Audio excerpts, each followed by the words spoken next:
Varicose veins కి సరైన చికిత్స కోసం సంప్రదించండి ఎవిస్ హాస్పిటల్. నమస్తే రమగారు. నమస్తే జయ. రమగారు, మనము మణిద్వీప రహస్యం చేస్తున్నాం. సెకండ్ భాగంలో ఉన్నాం, రెండో భాగంలో. శ్రీ సుధామయ్య గారు రచించిన మణిద్వీప రహస్యం ఒక భాగం అయింది. రెండో భాగంలోకి వచ్చాం. వివర్ణుడు అనే ఒక మాంత్రికుడు ఈ మణిద్వీపం అనే ప్రాంతాన్ని ఆక్రమించి ఉన్నాడు. ఈ వివర్ణుడు పూర్వకాలం ఒక ప్రచండ భైరవుడు అనే ఒక గురువు గారి దగ్గర శిష్యుడుగా ఉండేవాడట. వాళ్ళిద్దరు అన్నదమ్ములు, వికర్ణుడు వివర్ణుడు. అయితే ఆయన గురువు వాళ్ళిద్దరిని సమానంగా చూసి అన్నదమ్ములిద్దరికి చక్కగా విద్య నేర్పించాడు. అనేక రకాల మంత్ర విధానాలు, రహస్యాలు నేర్చుకున్నారు వాళ్ళు. అయితే గురువు గారి ఉద్దేశం ఏంటి? లోక కళ్యాణం కోసమే ఈ మంత్ర విద్యలన్నీ ఉపయోగపడాలని ఆయన ఊహ. ఓకే. కానీ వికర్ణుడు అలాంటి వాడే, లోక కళ్యాణమే అతని ఉద్దేశం. కానీ వివర్ణుడి ఉద్దేశం అది కాదు. లోక కళ్యాణం కాదు, మంత్ర విద్యల్ని, తాంత్రిక విద్యను కూడా సాధించి కొన్ని క్షుద్ర శక్తుల్ని కూడా కైవసం చేసుకుని అమరత్వాన్ని పొందాలి. అమరత్వం పొందటం అంటే అంత సులువు కాదు. దీనికోసం ఎవరినైనా చంపాల్సి వస్తుంది కూడా, చంపడానికి కూడా రెడీ. క్షుద్రం అనగానే చంపడం, మారణం ఉంటుంది అందులో. ఇతను ఈ ఉద్దేశంలో ఉండేవాడు. ముందు నుంచి కూడా గురువు గారికి కనపడకుండా ఏవో కొత్త కొత్తవి రహస్యంగా పుస్తకాల్లో ఉన్నవి అవి ఇవి ఏవో ప్రాక్టీసులు చేసేవాడు. వికర్ణుడు కేకలేసేవాడు, తమ్ముడిని అలాంటివి చేయొద్దని. ఇతను వినేవాడు కాదు. కాలక్రమాన వాళ్ళ గురువుగారు ఏం చేశారు? ఆయన తపస్సుకు వెళ్ళిపోతూ తన దగ్గర ఉన్న మంత్ర విద్యలు రెండింటినీ, తన మంత్రశక్తులన్నింటినీ శిష్యులిద్దరికీ సమానంగా ధారపోశారు. ఇతని ఇంటెన్షన్ ఆయనకి తెలియక ధారపోసేశారు. ఆ తర్వాత వీళ్ళిద్దరూ సాధన చేయటం మొదలుపెట్టారు, వికర్ణుడు వివర్ణుడు కూడా. అయితే ఎప్పుడైతే మంత్రశక్తులు చాలా మటుకు తనకి కైవసమయ్యాయో ఇతను అమరత్వం సాధించడానికి క్షుద్రదేవతారాధన ప్రారంభించాడు. వికర్ణుడు అనేవాడు మన విద్య లోక కళ్యాణం కోసం. గురువుగారు అది ఆ ఉద్దేశంతో ఇంత మంత్ర విద్యని మనకి నేర్పించారు. ఇట్లా నువ్వు చెయ్యొద్దని అతను ఒక క్షుద్ర సాధనకి పూనుకున్నప్పుడు అడ్డు తగిలేశాడు, నువ్వు ఇది చేయడానికి వీల్లేదని. వీళ్ళకి పోయేసరికల్లా ఈ వివర్ణుడి కొళ్ళు మండి ఏం చేశాడు? అన్నయ్యని శపించేశాడు శిలగా మారిపోమ్మని, తనకున్న క్షుద్ర సాధనతో. కానీ శిలగా మారిపోయే ముందు వికర్ణుడు తమ్ముడిని కూడా ప్రతిశాపం ఇచ్చాడు. ఇక్కడి నుంచి 100 యోజనాల అవతలకు వెళ్ళిపో, నువ్వు నీ చేతిలో ఏసి విద్యలు ఉన్నాయో అవన్నీ పోగొట్టుకుంటావు నువ్వు. ఆయన కనపడ్డవన్నీ పోగొట్టేశాడు. 100 యోజనాల అవతలకు వెళ్ళిపోమంటే వీళ్ళున్న ప్రాంతం నుంచి 100 యోజనాల అవతలున్న మణిద్వీపం దగ్గర పడిపోయాడు వివర్ణుడు. అయితే వికర్ణుడికి కొన్ని విద్యలు, తమ్ముడికి ఏమేమి ఉన్నాయో కొన్ని తెలుసు. ఆయనకి తెలియకుండా కొన్ని విద్యలు ఈయన దగ్గర ఉన్నాయి. వికర్ణుడికి తెలిసిన అన్ని విద్యలు వివర్ణుడివి పోయినాయి. ఆయనకి తెలియకుండా ఉన్న స్వల్పమైన విద్యలతోటి ఆ వివర్ణుడు అనే మాంత్రికుడు ఇక అక్కడ తిరగటం మొదలుపెట్టాడు. ఈ మణిద్వీపాన్ని చూసేసరికల్లా పచ్చగా లోయలు, కొండలు, మిట్టలు, చాలా చదరంగా అంటే ఉన్న ప్రాంతము, లోయలు అవి చుట్టుపక్కల ఉన్నాయి. అదంతా ఎలా ఉందంటే ఒక అద్భుతమైన లోకంలాగా కనపడుతోంది. ప్రజలు ఉన్నారు తక్కువ, చాలా సారవంతమైన భూములు, కొంచెం మామూలు జనావాసాలకి దూరంగా అడవుల మధ్యలో, సులువుగా ఎవరు తన దగ్గరికి వెళ్ళలేరు. ఇంత వీలుగా ఉన్న దాన్ని చూసుకుని ఇతను ఏం చేశాడు? తనకున్న కొన్ని మంత్ర విద్యలతోటి అక్కడున్న జనాన్ని బెదరగొట్టి లేవదీసేశాడు. అది పూర్తిగా తను ఆక్రమించేశాడు. తన మంత్రశక్తులతోటి ఆ పచ్చదనం అంతా ఖాళీ చేసేసి తాంత్రిక శక్తుల్ని ఆవాహన చేసి దానికి కాపలా పెట్టాడు. తనంతట తను ఆ లోపల గుహలలో ఒకచోట తన ఆవాసం ఏర్పరచుకుని మంత్ర సాధన ప్రారంభించాడు. కాళికాదేవిని ఆవాహన చేసుకున్నాడు. కాళిక ఆరాధన చేయగా మహాకాళి ఒకనాడు అని ప్రత్యక్షమైంది. ఈయన ఈ వివర్ణుడు అడిగాడు, నాకు అమరత్వం కావాలి, దానికోసమని నేను గురువు దగ్గర నుంచి తీసుకున్న విద్యలు పోయినా మళ్ళీ సాధించా, సొంత అన్నని శిలగా మార్చేశాను, నాకు అమరత్వం కావాలంటే ఆవిడ ఒప్పుకోలేదు. అమరత్వం కష్టం, అది కుదరదు అంటే ఈయన ఒప్పుకోవాలి. నేను ఇంకా సాధన చేస్తే నాకు అమరత్వమే కావాలి, ఎప్పటికీ మరణం లేకుండా మహారాజాధిపత్యం కావాలి నాకు అంటే కాళికి ఏం చెప్పిందంటే, మణిహారం పరమేశ్వరుడు ప్రసాదించింది, ఆ మణిహారాన్ని తెచ్చి నాకు అలంకరించి 41 రోజులు పూజించు, అప్పుడు నీకు అమరత్వం, నీ కోరిన సిద్ధి లభిస్తుంది. ఓకే. ఇప్పుడు ఆ మణిహారం మాయమైపోయింది కాళికాదేవి. మణిహారం ఎక్కడుంది? ఈయన బాగా ఆలోచించుకుని ఆయన దగ్గర ఒక అంజనం ఉంది. ఆ అంజనం పెట్టుకుంటే కళ్ళకి కనపడుతుంది.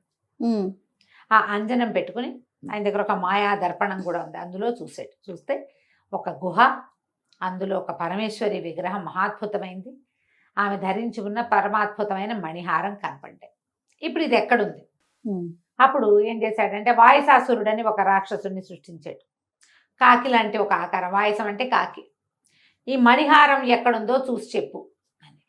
ఈ వాయుసాసురుడు బయటికి పరిగెత్తుకుంటూ వెళ్ళిపోయి ఫలానా మణిమేఖల సామ్రాజ్యం, అందులో ఒక గుహాలయం, ఆ గుహాలయంలో పరమేశ్వరి కొలువై ఉంటుంది, నెలకొక్కసారి పూజించబడుతుంది, ఆమె మెడలో ఈ మణిహారం ఉంది, ఆ రాజ్యం సుభిక్షంగా ఉండటానికి కారణం అదే అని వార్త చెప్పి వెళ్ళిపోయాడు.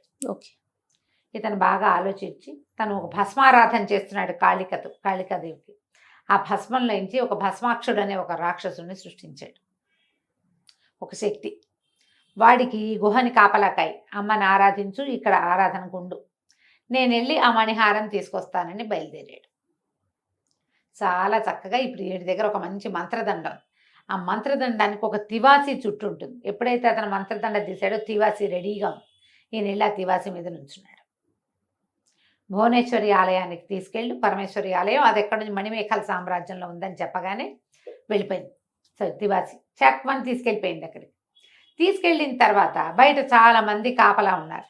అది పెద్ద ప్రహరీ గోడ, లోపల గుహ ఉన్నట్టు కనపట్టలేదు, దేవాలయం ఉన్న ఆనవాళ్ళు లేవు, కానీ ప్రహరీ కనపడుతోంది.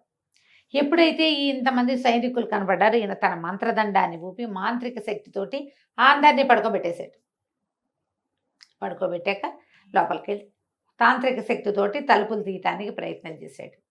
ఇతని శక్తి ఏమీ పనిచేయలే ఆ తలుపుల మీద. ఇతనికి చాలా శక్తులు ఉన్నాయా, భస్మంలో నుంచి రాక్షసుని సృష్టించగలడు, కంటికి కాటికి పెట్టుకుని ఎక్కడ ఏముందో చూడగలడు, అమ్మవారిని చూడగలడు ప్రత్యక్షంగా. ఇక్కడ మాత్రం అతని శక్తి పనిచేయలే. ఈ తలుపులు తెరుచుకోవడం అసంభవం అని అర్థమైంది. దీనికి మార్గం వెతకాలనుకున్నాడు. కాసేపు అయ్యాక సైనికులు వాళ్ళంతటి వాళ్ళు లేచారు. తాము పడిపోయామని లేచామని కూడా తెలియదు వాళ్ళకి, జరిపోయింది అంతే. ఇతను ఏం చేశాడు, ఒక నగల వర్తకుడుగా వేషం మార్చుకుని ఈ మణిమేఖల సామ్రాజ్యంలో తిరగటం మొదలుపెట్టాడు. ఎంత అఖండమైన సామ్రాజ్యానికైనా ఏవో ఒక లూప్ హోల్ ఉండి తీరుతుంది, సహజం కదా. అంతేగా, ఎంత అద్భుతమైనదైనా చీలికుండగానే ఉంటాయి సామ్రాజ్యాలు. ఎవడో ఒకడు వీళ్ళకి గుప్తమైన శత్రువు ఉండే ఉంటాడని వెతగ్గా ఆయన వాళ్ళతో మాట్లాడి వీళ్ళతో మాట్లాడి ఏవో చిన్న చిన్న నగలమ్మి నాణ్యాలమ్మి ఇవన్నీ మాంత్రిక శక్తులతో సాధించినవే.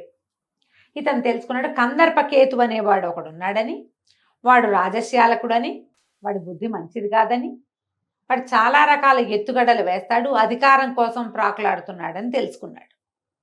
వాడు ఎక్కడున్నాడో వెతకటం మొదలుపెట్టాడు ఈ కందర్పకేతువు. ఒకనాటి రాత్రి ఒక పానశాలలో కందర్పకేతువు దొరికాడు. ఇతనే కందర్పకేతువు తాగేస్తున్నాడు. అతని దగ్గర కూర్చుని తన దగ్గరున్న హారాలు అవి ఇవి అన్నీ ప్రదర్శనకి పెట్టాడు. ఈ వజ్రాలు చూడండి, ఈ వజ్రాలు చూడండి, ఇవి సముద్రంలోవి, ఈ సౌత్ సీ పర్ల్స్ అని ముత్యాలని అవన్నీ ఇవన్నీ చూపిస్తే అన్నీ చూసి ఇవేవి మా రాజ్యంలో ఉన్న మణిహారానికి తోగవు అంటే, అలాగండి ఆ మణిహారం ఎక్కడుందండి, నాకు కూడా ఒకసారి చూపించండి అన్నాడు. మనం ఎక్కడ చూస్తాం దాన్ని, మామూలు వాళ్ళు ఎవరో చూడలేరు, అది గుహలో ఉందన్నాడు. మాంత్రికుడు అడిగాడు, ఆ గుహ ఎప్పుడు తీస్తారండి, ఎప్పుడు వెళ్తారు అని అడిగాడు. అడిగితే మనం వెళ్ళటం ఏం కుదరదు, అంత ఈజీ కాదు, రాజుగారి రాజముద్రకు ఉంటే గానీ తెరవబడదు చెప్పేస్తే వీడేం చేశాడు, ఈ మాంత్రికుడు మీకు ఎలా తెలుసని అదని ఇదని మాటలు కూపి లాగిన తర్వాత ఆ మణిహారాన్ని తప్పిస్తే ఈ రాజ్యం నాకు కైవసం కాదు అన్న లోపల దాచుకున్న కందర్పకేతు మాటని బయటకి రప్పించేశాడు. వాడికి లోపల ఏముంది, మణిహారం తప్పిస్తేనే ఈ రాజ్యం కుంటుపడుతుంది, ఎప్పుడైతే ఇది కుంటుపడిందో అప్పుడు మన చేతిలోకి వస్తుంది, ఇంకోలా రాదు. యువరాణిని పెళ్లి చేసుకుందాం అంటే అమ్మాయి ఒప్పుకోదు, పిల్లకి ఇష్టం లేకుండా తల్లిదండ్రి ఏం చేయలేరు. ఇప్పుడు సైనిక బలం ఉంటుందా మన చేతిలో ఉన్నా కూడా రాజు ఉండగా ఇంకేం చేయలేకపోతారు. అందుకని ఇతని ఉద్దేశం ఏంటి, లోపల ఉంది మనసులో, ఆ మణిహారాన్ని తప్పిస్తే వీళ్ళకి రోగం కుదురుతుంది, నన్ను కాదంటున్నారు వీళ్ళు, ఇలాంటి ఐడియాలు ఉంటాయి. నీకు కావాలనిపిస్తుంది, అవతల వాళ్ళకి వద్దనిపించే హక్కు ఉండదా? సాధారణంగా మనుషులు అనుకుంటారు, నాకే ఉండాలి హక్కులు, ఎదుటివాడికి ఏ హక్కు ఉండకూడదు. ఎప్పుడు ప్రజలంతా అలాగే ఉంటారు, అందరూ అంతే. ఎప్పుడైతే ఈ మాట చెప్పాడో ఇతను అన్నాడు, మరి ఎలా వస్తుందండి అని అడిగాడు. ఎలా వస్తుందంటే రాజుగారి ఉంగరం, అది రాదు మనకి, దాన్ని తేలేం. రాజుగారి ఉంగరం తేవడానికి మంచి మెథడ్ ఉందన్నాడు వీడు. చెప్పేస్తున్నాడు అన్ని. ఏం చెయ్యాలి అంటే, నేను ఒక మంది ఇస్తా, అది రాజుగారికి వాసన చూపించు. ఆయన లేవడు. ఆ ఉంగరం అచ్చు తీసుకొచ్చేసి, నువ్వు అచ్చు తీసుకునే లోపల ఆయన లేచేసే ప్రమాదం వస్తుంది. ఉంగరం తీసేసామనుకో దొంగతనం జరిగినట్టు తెలిసిపోతుంది. ఉంగరం తీయకూడదు, అచ్చే తీయాలి జాగ్రత్తగా అని చెప్పి ఈ మాంత్రికుడు ఏం చేశాడు, వాడికి ఒక మైనపు ముద్ద ఇచ్చాడు కందర్పకేతుకి. ఓ పువ్వు మీద అట్లా కొంచెం మత్తు మందు చల్లిచ్చేసాడు, ఇది వాసన చూపించాను. ఈ అర్ధరాత్రి వేళ సైనికులందరూ నిద్రలో ఉండగా, ఇప్పుడు మాంత్రికుడైనా వెళ్ళొచ్చు కానీ అతనికి దారి తెలియదు, చాలా మంత్రశక్తి వాడాలి. అదంతా ఎందుకు, వీడికి అన్నీ తెలుసు. రాజు ఎక్కడ పడుకుంటాడో, ఎంతమంది సైనికులు ఉంటారో వాళ్ళందరికీ వీడి మొహం తెలుసు, ఈజీ కదా. అందుకని ఏం చేశాడు, కందర్పకేతునే పంపించాడు. ఈ రాజుగారు బావమరిది, సొంత బావమరిది అయ్యుండి వాళ్ళ రాజ్యలక్ష్మిని నాశనం చేయటం ఏమిటన్న ఇంగితం లేకుండా వాడు ఏం చేశాడు, అర్ధరాత్రి వేళ వెళ్ళి సైనికులందరి మీద మత్తుమందు చల్లుకుంటూ వెళ్ళిపోయి లోపలికి వెళ్ళి రాజుకి మత్తుమందు వాసన చూపించి ఆయన మంచి నిద్రలో ఉండగా ఆయన వేలుకున్న ఉంగరానికి మైనం అద్ది దాని అచ్చు తీసుకొచ్చేసాడు. తెల్లారు లేసరికి అందరూ మామూలుగా లేచారు, ఎవరికి ఏమీ తెలియదు, ఏదో జరిగిందని తెలియలా. అది మిస్ చేయలేదు కదా, మిస్ అవ్వలేదు. వీళ్ళు కూడా ఏదో జరిగిపోయిందని నిద్రపోయాం అంతే, అది ఎప్పుడూ జరిగేదే, ప్రత్యేకంగా జరిగిందని వాళ్ళకి అనిపించలా. సరే వచ్చేసారు. ఇతను ఏం చేశాడు, ఈ మాంత్రికుడికి అచ్చు తెచ్చిచ్చాడు. మాంత్రికుడు ఆ అచ్చుతోటి ఒక ముద్రిక చేయించుకుని దాన్ని పట్టుకెళ్ళి ముందు అమ్మవారి దేవాలయంలో లోపలికి ప్రవేశించాడు. తన మాంత్రిక శక్తి ఎలాగుంది, సైనికులందరినీ పడుకోబెట్టాడు, లోపలికి వెళ్ళిపోయాడు. ఒక్కో తలుపు తెరుచుకుంటూ అమ్మవారి మెడలోంచి హారాన్ని తీసేసుకున్నాడు. తలుపులన్నీ మూసుకొచ్చేసాడు బయటికి. గడిలే బయటది మూసేసి మళ్ళీ రాజముద్రికతో నొక్కితే తలుపు పడిపోతుంది. సైనికులందరూ తర్వాత లేచారు, మా మీద ఏదో ప్రయోగం జరిగిందన్న అనుమానమే లేదు వాళ్ళకి. ఉన్న 100 మంది నిద్రపోయారు. ఏదో దూకితే పగలగొడితే పాడు చేస్తే తెలిసిపోతుంది, ఏవి కదలకపోతే ఎట్లా తెలుస్తుంది, తెలీదు. దాంతో ఏమైంది, ఎప్పుడైతే ఈ మణిమాల పోయిందో 3 రోజులు పట్టింది ఇది పోవడానికి. తెల్లవారుజామున ఉత్తరాన తోకచుక్క కనపడిందట రాజ్యంలో. Bad symptom. ఇదేంటి తోకచుక్క కనపడటం ఏమిటి, ఉత్తరాన చుక్క కనపడతాం తోకచుక్క కనిపించదని కేకలు పెట్టారు ప్రజలు. పొద్దున్నే లేచేవాళ్ళు ఆ కాలంలో. తోకచుక్క కనిపించి ఉత్పాతాలు సంభవించినాయి, ఏదో జరగబోతోందని వీళ్ళకి అర్థమైంది. దీనికి ఏం భయం వేసింది, ఏమైంది, ఏం జరుగుతోంది, ఇట్లా ఎందుకు అవుతోంది, ఏం చేద్దామని ఆలోచించి రాజుగారు ఒక్కరు మంత్రి అయిన సుమేధుడితోటి బయలుదేరి అమ్మవారిని చూడడానికి వెళ్ళారు. అమ్మవారిని దర్శనం చేసుకుందాం. ఆయన తలుపు తీశాడు, అమ్మవారి దర్శనం చేసుకోవాలి, ఇది ఉత్పాతాలు సంభవించినప్పుడు చేయాలిగా. తలుపులు తీసి లోపలికి వెళ్ళేసరికల్లా వెలవెలాపోతూ బోసిగా ఉన్న పరమేశ్వరి విగ్రహం దర్శనం ఇచ్చింది. మణిమాలేది, ఎప్పుడైతే మణిహారం పోయిందని అర్థమైందో అప్పుడు వాళ్ళకి ఏం జరుగుతోందో తెలిసింది. మణిహారం ఉన్న నాళ్ళు ఏ సమస్య లేదు, తోకచుక్కలు ఉల్కలు పడిపోవటాలు అవి ఎప్పుడు లేవు. ఇప్పుడు జరుగుతున్నాయంటే ఇది మిస్ అయింది, ఎవరు తీసుకెళ్ళారు దీన్ని, ఏం జరిగింది. దీనికి ముందే ఇట్లా ఉత్పాతాలు సంభవిస్తున్నప్పుడే ఈయన రాజుగారు కొంతమంది కార్తాంతికులను పిలిచి మాట్లాడాడు. మాట్లాడితే మీకు సమయం బాగుండలేదు చెప్పారు, మీకు సమయం బాగుండలేదు, రాజ్యానికి ఆపత్తు వచ్చే కాలం, మీరు అజ్ఞాతంలో ఉండవలసి వస్తుంది. అది తెలుసుకున్నాకే ఆయన పరమేశ్వరి దర్శనానికి వచ్చాడు.